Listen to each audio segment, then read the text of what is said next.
ښایي تر راشد نبی او مجیب وروسته یو شمېر نور افغان لوبغاړي هم سږکال IPL سیالیو کې واخیستل شي. په سلامونو او نیکو هیلو مو هرکلی کوو. خدای دې وکړي چې ټول به راته روغ جوړ او خوشحاله یاستئ. دوستانو زموږ دغه ویډیو که مو خوښیږي نو په ده در سره لایک کوئ، موږ سره خپل نظرونه شریکوئ او زموږ دا چینل در سره هرومرو سبسکرایب کړئ. د 7 افغان لوبغاړو په ګډون IPL لپاره نن بولي ترسره کیږي.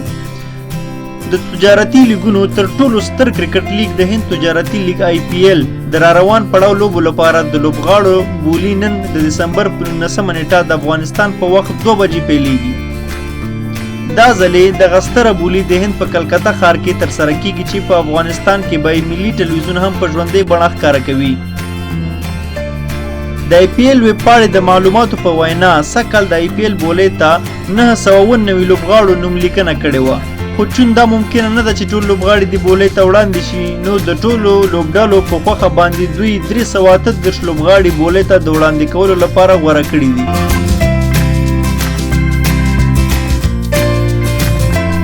په دغه 338 لوبغاړو کې 190 د هند لوبغاړي، 145 د نورو هیوادونو لوبغاړي او 3 پکې د دویمه درجه لوبډلو لوبغاړي هم شامل دي، چې په دې کې بیا 7 افغان لوبغاړي هم شامل دي چې بولې ته به وړاندې شي.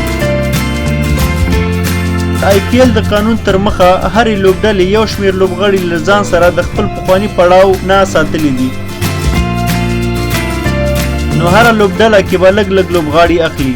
هغه لوبغاړي چې دوی له خپلې لوبډلې لرې کړي دي یوازې د هغوی پر ځای به نوي لوبغاړي واخلي.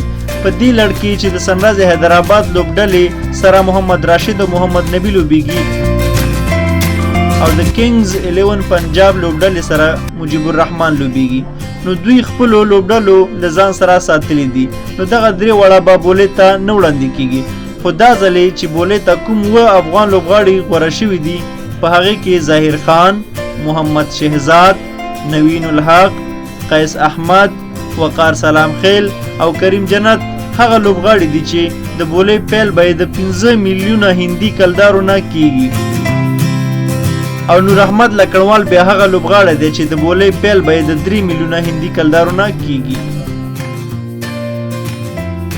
یادونې وړ ده چې نور احمد لکړوال بیا د IPL د تاریخ تر ټولو کم عمره لوبغاړی هم دی چې دغه بولې ته وړاندې کیږي. د هغه عمر اوس څه کم 15 کاله دی. زما په اند په دغه لوبغاړو کې به نور احمد لکړوال، ظاهر خان، رحمان الله ګربز او قیس احمد د لوبډلو پام ځان ته راواړوي او IPL کې به واخیستل شي. تاسو څه فکر کوئ چې نور به کوم افغان لوبغاړي IPL لپاره واخیستل شي؟ لاندې کمنټ کې مو سره نظر شریک کړئ. دا اوس زموږ د نن ورځې خبر. امید لرم چې تاسو به خوښ شوي وي. نور هم په الله سپارم، په مخه مو ښه.